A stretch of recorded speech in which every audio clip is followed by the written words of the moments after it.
सभी सम्मानित व्यूवर्स को, एंटी करप्शन मूवमेंट के मेरे प्यारे और सम्मानित साथियों को ओमकार गुप्ता का प्यार भरा नमस्कार। मित्रों, आज मैं आपके सामने इसलिए ये वीडियो लेकर आया हूँ कि हम किस तरह से इस भ्रष्टाचार का मुकाबला करें, कैसे इस मुकाबले में अपने साथियों को हम सेफ करें, सुरक्षित करें। मित्रों, मैं आपको ये बता देना चाहता हूँ कि एंटी करप्शन मूवमेंट 2016 में इसकी स्थापना की गई थी, मई 2016 में। तब से लेकर आज तक एंटी करप्शन मूवमेंट के माध्यम से आपके द्वारा, आप सभी के अथक प्रयास से हजारों भ्रष्टाचारी, पूरे हिंदुस्तान की बात में बता रहा हूँ, हजारों भ्रष्टाचारी आज जेल के अंदर हैं और वो अपने कुकृत्यों की सजा भोग रहे हैं। इस बात से खिन्न होकर कुछ अधिकारी, कुछ कर्मचारी वो आपके साथियों को नुकसान पहुंचाना चाहते हैं, एंटी करप्शन मूवमेंट के वॉलंटियर्स को नुकसान पहुंचाना चाहते हैं। मित्रों, ऐसी एक घटना नहीं, 2-3 घटनाएं हो चुकी हैं। सबसे पहले एक घटना ललितपुर में हुई, जो झांसी के पास है। ललितपुर में हमारे एंटी करप्शन मूवमेंट के जिला अध्यक्ष ने वहाँ के ग्राम प्रधान की डीएम साहब से शिकायत की कि जो ग्राम प्रधान के द्वारा शौचालय बनाए गए हैं, उन शौचालयों में उचित मानक का ना तो सीमेंट लगा है, ना ही ईंट लगी हैं, और ना ही जो गड्ढा खुदता है, ना उतना गहरा वो गड्ढा खोदा गया है। वहाँ पर जो जांच दी गई, वो जांच पशु चिकित्सा अधिकारी को दी गई। पशु चिकित्सा अधिकारी ने उस ग्राम प्रधान को फोन करके बताया कि तेरे खिलाफ जांच की है तेरे ही गांव के ललित ने।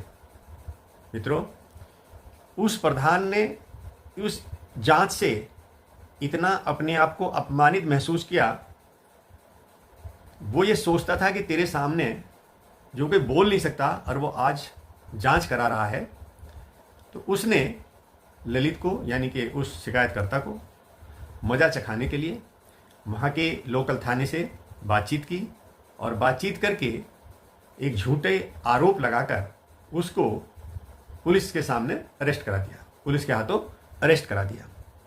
मित्रों, जब हम इस बात का पता चला, हमने वहाँ सीओ से इसकी शिकायत करी। सीओ ने हमें आश्वासन दिया कि जांच होगी और उसके बाद अगर ये किसी मुकदमे में वांछित नहीं है तो इसको छोड़ दिया जाएगा। मित्रों, हुआ ये कि उसको जबरदस्ती पहले ये आरोप लगाया गया कि उसने मंदिर में चोरी करी, फिर उसके ऊपर ये आरोप लगाया गया उसके घर से कट्टा निकला, फिर जब उसको जेल भेजा गया तो उस पर आरोप लगा कि वो किसी लूट की तैयारी में थे और लूट के दौरान जाते समय मुखबरी की सूचना के आधार पर जब उनको अरेस्ट किया गया तो वो गांव से बाहर 1.5-2 किलोमीटर दूर उसको अरेस्ट दिखाया गया है और उसकी जेब से कट्टा निकलना बताया गया। मित्रों, हमने इस बात को मुद्दा बनाकर माननीय मुख्यमंत्री जी को उसको भेजा। परिणाम ये हुआ कि वो दोनों इंस्पेक्टर, सीओ भी और इंस्पेक्टर साहब भी, वो निलंबित हुए। इसके बाद एक घटना मथुरा की हुई। मथुरा में हमारे एक जिलाध्यक्ष हैं हरप्रसाद शर्मा, उन्होंने भ्रष्ट लोगों के खिलाफ, जो विद्युत विभाग में थे, उनके खिलाफ कार्रवाई की और कार्रवाई से बौखलाकर वहाँ के एक जेई ने, विद्युत विभाग के जेई ने उनके खिलाफ 420 का एक मुकदमा थाने में दर्ज कराया, जो बिल्कुल झूठा था। हमने इसमें जानकारी होते ही मुख्यमंत्री जी से और माननीय गृह मंत्री जी से, प्रधानमंत्री जी से जाकर हम वहाँ ऑफिस में गए और वहाँ उनको आवेदन दिया और निवेदन किया कि जांच से पहले गिरफ्तारी ना हो। तो मित्रों, ये हमारी एकता का परिणाम ये हुआ कि यहाँ भी उस मुकदमे में एफआईआर लग गई। और अब तीसरी घटना हमारे मेरठ की है, जो मेरठ जिले में किनानगर गांव है। किनानगर में 2 पक्षों के बीच मारपीट हुई, जिसकी शिकायत भावनपुर थाने में की गई। भावनपुर एसओ ने एफआईआर दर्ज करने की एवज में पैसों की मांग करी। हमारे साथी ने पैसे नहीं दिए, बल्कि उसकी शिकायत एंटी करप्शन में की, जो उसका दायित्व बनता था।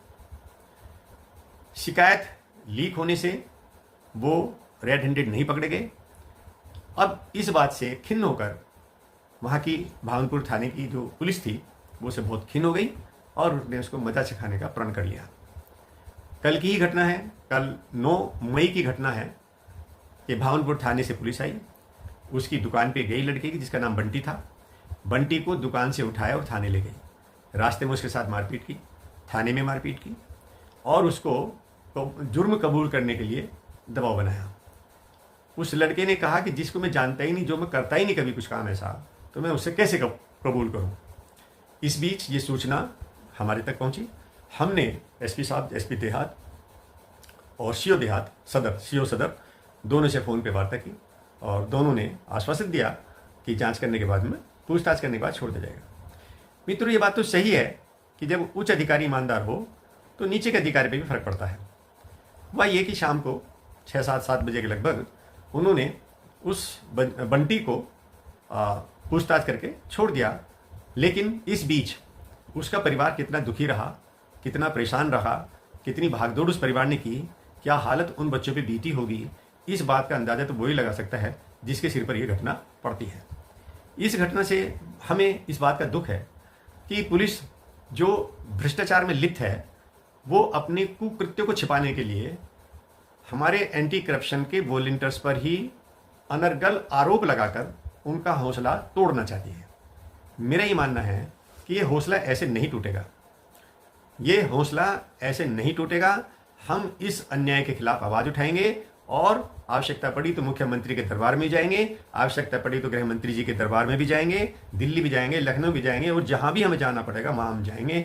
लेकिन जो ये घटना 9 तारीख में भावनपुर थाने की पुलिस ने की है बंटी के साथ में, इसकी हम निंदा करते हैं और उच्चतम अधिकारियों से निवेदन करते हैं कि इस घटना की जांच कराई जाए और दोषी पाए जाने पर पुलिस वालों के खिलाफ, जो भी संबंधित हैं, उनके खिलाफ सख्त से सख्त कार्रवाई की जाए। अन्यथा तो हमें सड़कों पर आना पड़ेगा, कोर्ट की शरण लेनी पड़ेगी। हम इसमें चुप नहीं बैठेंगे, ऐसा मेरा आपके लिए आश्वासन है। क्योंकि ये संस्था में जो भी सदस्य हमारा है वो मेरे परिवार का सदस्य है और यदि मेरे परिवार पर कोई परेशानी आती है तो समझिए कि वो परेशानी मुझ पर आई है। मैं उस परेशानी को, जिस तरह से अपनी परेशानी दूर करने का प्रयास करता हूँ, उसी तरह से मैं उस अपने भाई की परेशानी को भी दूर करने का प्रयास करूंगा और ये हमने किए हैं और हमें प्रयास में सफलताएं मिली हैं। एक नहीं, अनेकों प्रकरण ऐसे हुए हैं जहां पर रिश्वत के पैसे भी वापस कराए हैं, जहां पर लोगों के काम भी कराए हैं, जहां पर दोषी जांच में जब दोषी पाए गए तो उनको उनकी सेवाओं से मुअत्तल भी, यानी कि सस्पेंड भी कराया गया है। और आज सैकड़ों कर्मचारी, सैकड़ों अधिकारी जो कोर्ट में जो वाद हैं उनको झेल रहे हैं और हजारों ऐसे हैं जो जेलों के पीछे हैं। तो मैं आपसे पुनः एक बात कहूँगा, हिम्मत नहीं हारनी चाहिए और हमें डटकर इस परेशानी का मुकाबला करेंगे, ये मैं आश्वासन देता हूँ। जय हिंद, जय